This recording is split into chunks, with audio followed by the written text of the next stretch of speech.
because everything looks really good. We just haven't really unlocked what our movement is. So this would be a really cool one. I don't want to miss a beat. Thank you. Ball and a partner, and let's try. Everyone's gonna be over here. This is Matt's gonna take you guys through your arm swing development. Let's try to stay on 2 courts. 2 courts is a good place, as long as you're in hearing distance to me. All right, and you're kind of facing your partner the same way you just were.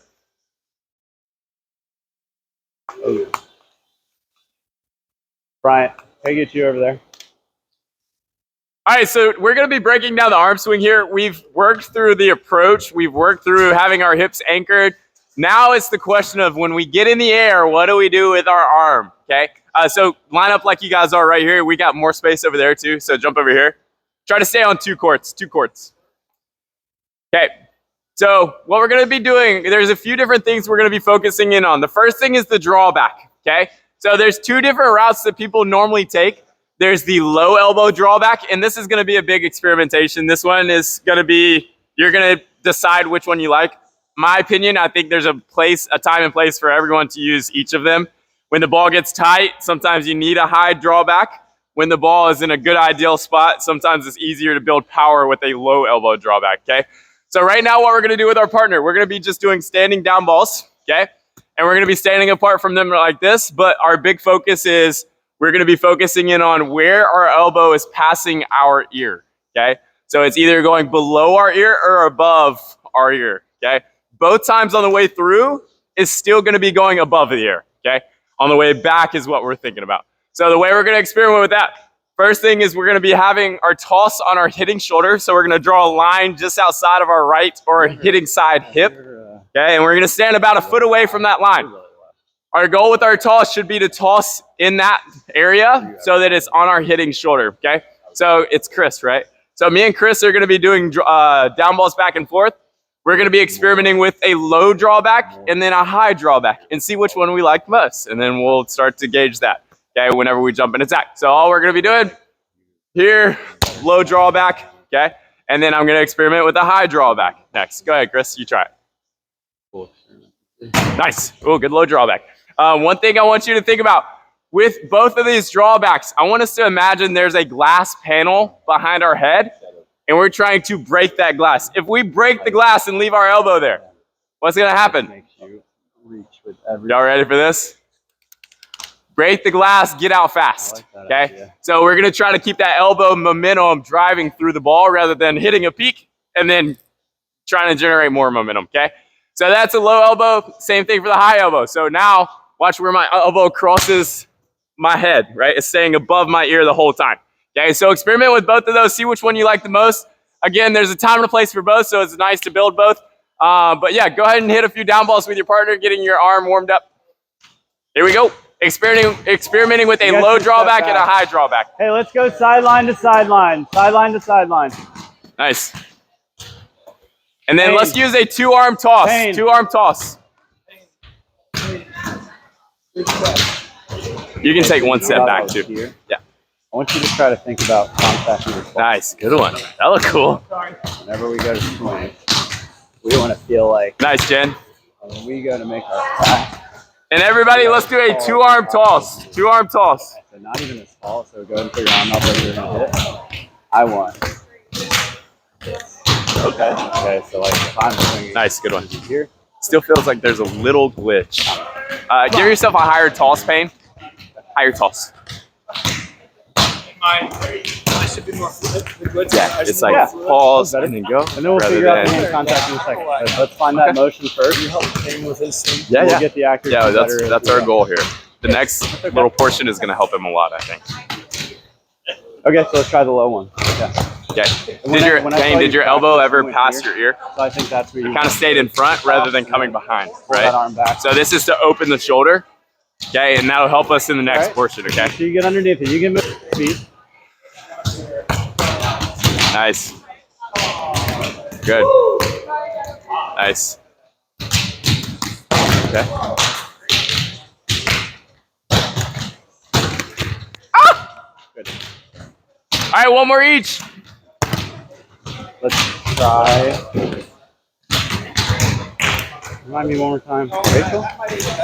Amanda. What is it? Okay. So one thing that you Oh, cool. Love that. Let's go.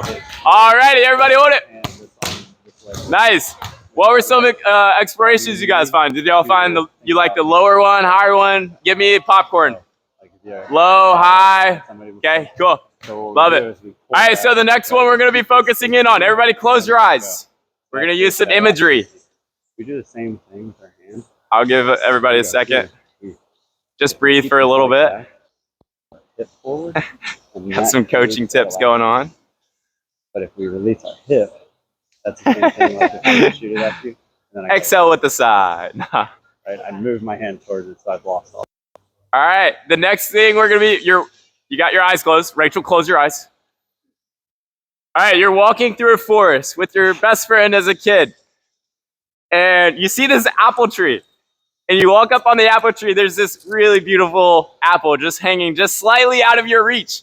You reach up your arm and you try to extend your shoulder, and you still can slightly grab it, but you still, if you just grab the back of it, it's gonna bruise the back of it, okay? So we need to figure out how to climb up the back of it, swipe the back of it, and use our ring finger and middle finger to snip the stem of the apple, okay?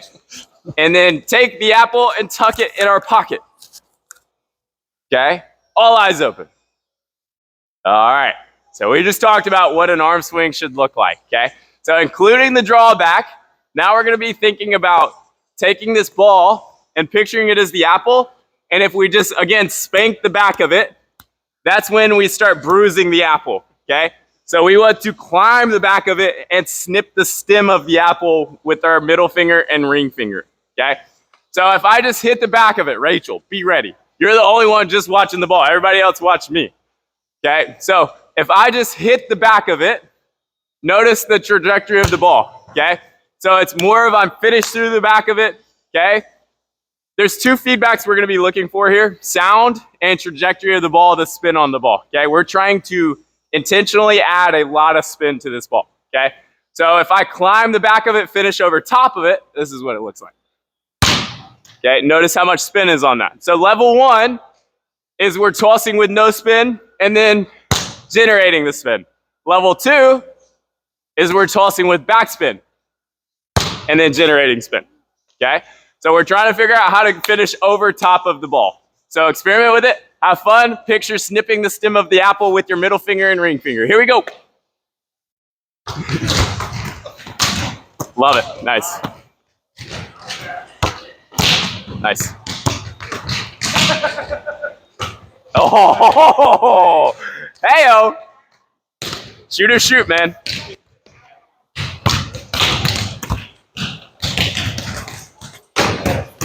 Nice. Nice, good one, Jacob. Okay, Chris, that looks good. Nice, I got you. Yeah, that's all good. So we just caught it right here. The more we can keep it on our shoulder, the better. Yeah. Let's watch it. Let's watch it.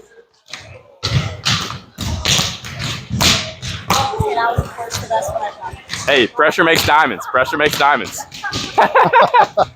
Okay. Yeah. Yep.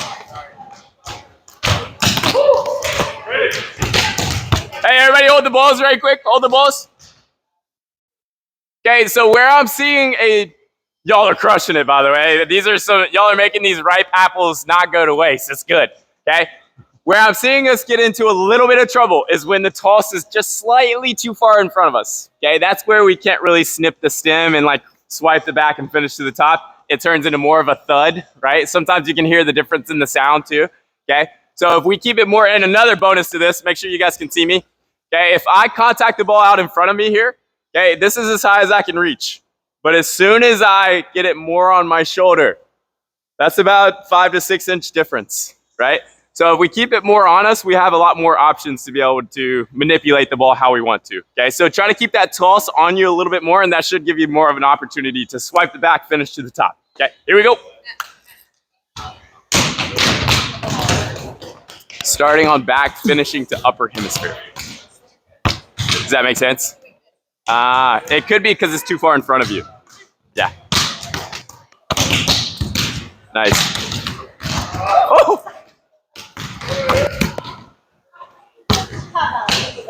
My bad, Bob. Yes.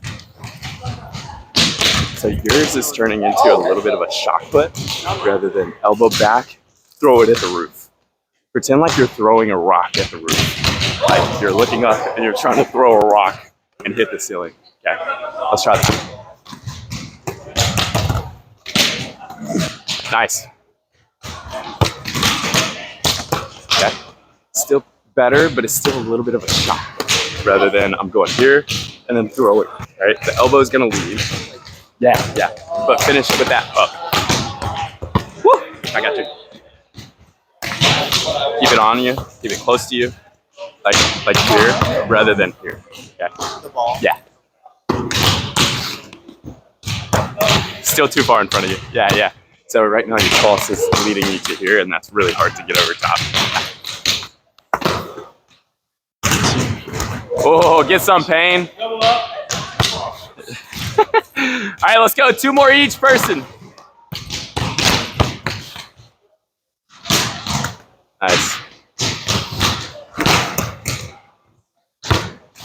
Hey, I got top spin on Nice. that time. All righty, everybody hold the balls. All right, last thing. Can I borrow your ball? Last thing. We're going to talk about this as a clock face, okay? And we're going to go 5 reps of each, okay? We got 12 o'clock over top. That's what we've kind of been doing, okay? That's where we hit with our anchor. If our anchor is back there, we're going to hit it to there with the 12 o'clock middle finger to 12 o'clock, okay? Then we can go 12 o'clock to, or excuse me, middle finger to 1 or 2 o'clock, okay? It's another way to say that is thumb up, right? So we're going thumb up. Okay, the way we're going to work on thumb up or that 2 o'clock contact with our middle finger is we're going to have our hips locked a little bit further to the left of my partner. And then I'm going to use my 2 o'clock contact to bring it back to my partner. Okay, and then we're going to work on our 10 o'clock contact with our middle finger going to 10 o'clock facing to the right of our partner. Okay, so we're going to be here, still on my right shoulder, and I'm turning it to him without turning my hips to him. Okay, so we're going to go 5 where we're facing one way. I want you guys to notice how hard Matt is hitting this ball. Okay? When he's doing these demos, he's not doing the demo so that he's not slowing it down so that you guys can see it.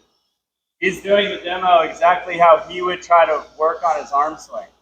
Okay, so a lot of times, especially in that last drill, we saw Matty do a pretty solid control where he was going up, making this nice solid hit. It was pretty soft.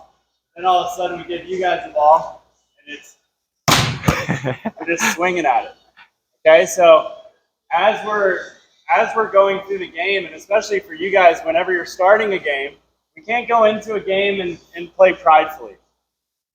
Okay, we have to go through and try to find our rhythm first. Okay, so really work on this hand contact and slow down your arm for a second, because that'll make the hand contact a little bit easier. And then as you start to get comfortable, if we're working on this, we're working on our thumb up. Maybe my first couple, I'm just kind of rapping on it, touching the ball, finding that nice rhythm. But then after I start to get comfortable and I've found him a couple times, then I can start speeding up a little bit, right? But I have to make sure I earn that. We can't just keep moving up our power if our hand contact is inconsistent, okay? So be willing to go up and find that good consistent contact before power. Nice, love it. All right, let's go 5 each side and then we'll bring it in. Nice. Remember, keep trying to finish the upper hemisphere. Upper hemisphere. Elbow back. Nice. And then still try to keep it on your right shoulder rather than here. It's still here. Now we're just carving it more.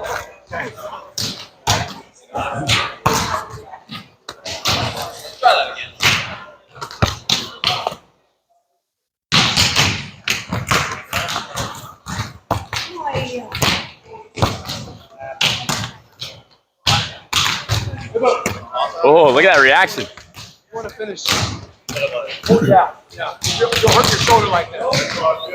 Hurt your shoulder here. Okay. So Ryan, even on the wrist away, still try to keep it more on your right shoulder. Yeah. Yeah. Not a good concept. Yeah. Oh, okay. You can blame the setter. That's okay. Here you go. Oh boy. Oh boy. Got me. Oh no. Caught a fish. Caught a fish. No net, no net. Stay high.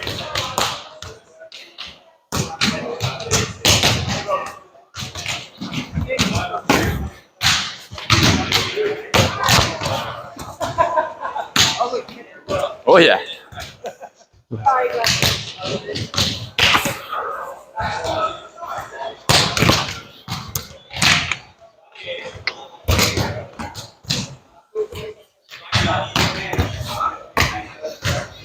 Yeah.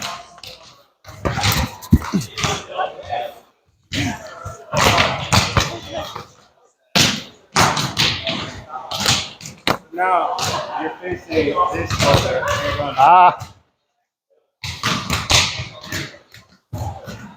Okay, so Julio with these, I really want to emphasize it staying on your right shoulder. So as soon as it gets on your midline, that's where tendencies start to come out.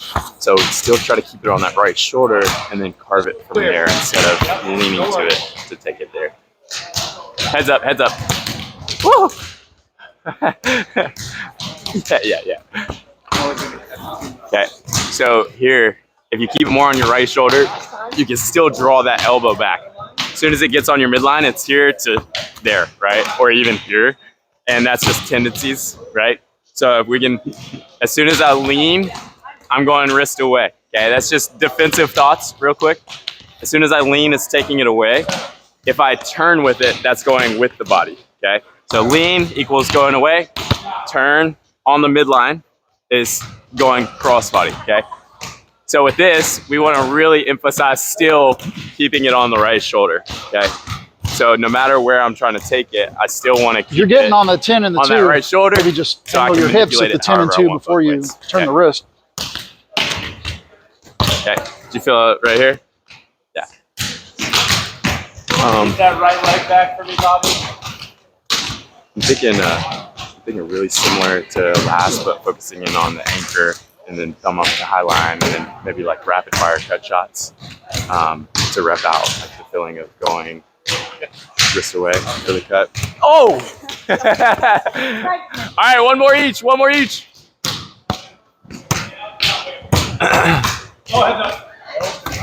right, bring it back to this court. Nice. Hey.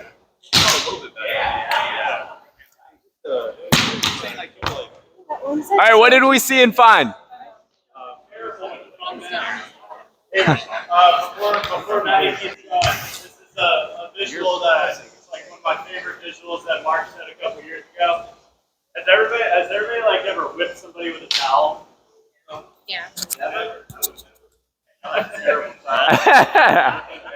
So like when we're whipping somebody with a towel, we're like finding that nice little rapid pace. Okay? I want you to imagine that there's like a giant. Okay? They're taller than this building, and they got their bottom down here. And when we're going, we're trying to whip that bottom. Okay, we're not trying to smack them in the calf. We're trying to think about whipping that butt. Okay? So if you can, I don't know why when he said it, I was like, love it now. But when we go to hit, that one of the important things about attacking is we want to feel like we are operating at our optimal height. Okay, so finding this reach is extremely important. So I want everybody to put your hand in the air. Okay, now reach even more. That's what attacking feels like. All right, a lot of us live in this ground.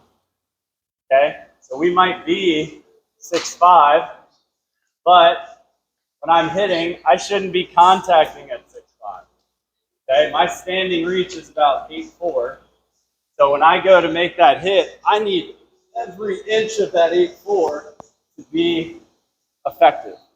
Okay, so with all this idea and technique that Matt's given you guys, remember that we have to find that height first and then work on our contact. Okay? Love it. Nice. All right, next up, it's going to feel really similar to what we've done previously, but with kind of a new focus in mind. Okay, Logan, you mind jumping out? Bryant, you mind being a tosser / initiator? Sorry.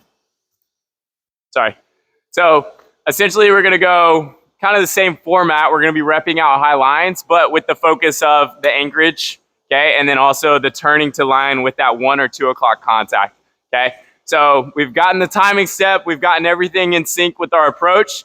Now we're building what we do in air to sell that we're still trying to swing angle, but we're turning it line last second with our hand. We're trying to give away the least amount of information as possible until the contact. I think that's a really valuable thing, okay? So what we're gonna be doing, Brendan, do you wanna jump in on this too? Be the second high liner. So we're gonna have an initiator, setter, and then 2 high liners or however your group lines up, okay? And we're gonna be really emphasizing our anchor point and that contact point and how we're snipping the stem of the apple to the line without my hips and shoulders going with it, okay? I think there's 2 ways to kind of hit well, I guess 3, but 2 are more beneficial. It's way 1, you're keeping hips and shoulders locked and going like a strict crossbody like this, okay? And then there's way 2, which is normally what happens, where last second you open the shoulder and turn it with that shoulder, okay? So you can play with each of those, but we're gonna be repping out the high line and thought of I'm wrapping it to the line with my contact rather than my hips and shoulders going with it, okay? So we'll just be repping it out. 2, hips locked, okay? And then I check myself after each one, make sure my hips stay locked, and then that 1 or 2 o'clock contact took it to the line. Nice. Oh, carvy. I like it. 2. Okay. So that's what we're going to be repping out. Yeah. 2. Okay. What did y'all notice there? Straight on. Check his hips. Yeah, his hips turned into the target, and then he just went with it, right? So that's going to give away information to good defenders. So if we can keep our hips locked and wrap it with the contact, we're in a much better place. After we do that for a while, we're going to go rapid fire cut shots, okay? So Bryant, you can, now the feeder is going to be over there, okay? Or it could even be on this side. So we're going to be just having one side, 2. And same exact idea. I was early, okay? Brandon, show us how it's done.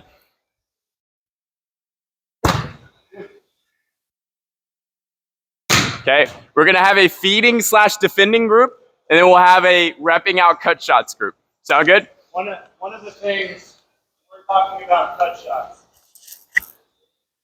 Our anchor is still the same. The idea should be like Maddie, in order for his cut shot to be effective, he almost needs to scare me into thinking that he's hitting hard out. Okay, so I think a lot of times when we think about a cut shot, you guys want that ball to land like this little sliver. That should, when you hit that ball, you should be like, that was a miss hit, I got lucky. Okay? The idea for a cut shot is if I'm the defender, as long as that ball lands near Bryant, that's okay. The goal isn't necessarily to make me not touch it. Like if you do your good job of making me freeze and like kind of get on my heels, and then all I can do is fall to the ground. Even if I get a touch on it, you made me lay down, that's the goal. Okay, it's not necessarily to hit that perfect shot. If you hit that perfect shot, I can always guarantee if you hit 10 balls and you're trying to go here, about 7 of them are going to land on your half the court. Okay? Let's start thinking like mine that I did. First ball that I, like second ball I've hit of the day other than that one. I hit the ball kind of over Brian, like it's going to land on this side. I'm okay starting there. And as I kept going, I would try to find my limit on which way I can go. Love it. Yep. So, yeah. Matt touched on it, but I like to think about shots especially in, like there's 2 things that tell the ball where to go.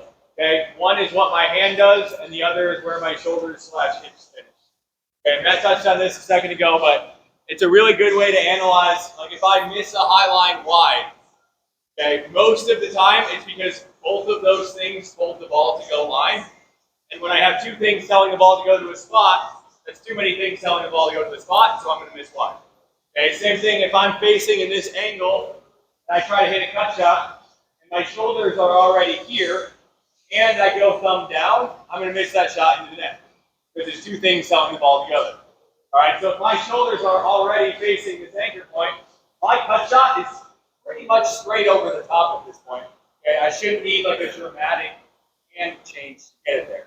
Okay, and Matt talked about the high line. Again, same thing. If my shoulders are telling the ball to go angle, and my hand tells the ball to go line, sweet, I'm going to be in business.